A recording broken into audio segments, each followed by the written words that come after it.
Hi guys, here you can see two guys are reading for tomorrow's exam.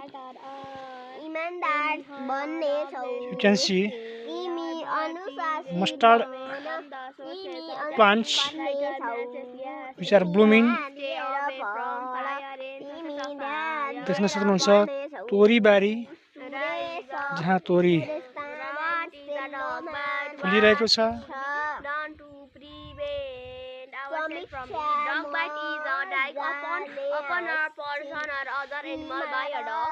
Preventing our Village, beautiful village with beautiful scenery. देख्न सक्नुहुनेछ. This is beautiful place.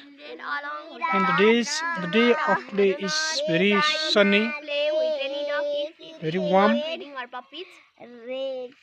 Dog bite is a dike upon a person or other animal by a dog. Preventing Two children are reading.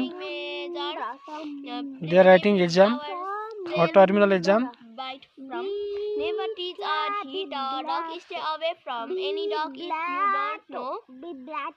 Never leave young children Very good reading. along with a dog. Don't try. They are very good students. Any dog.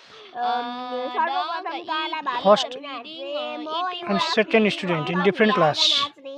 Mention the first. The elder sister is second student in class 6 and younger is first student in class 2.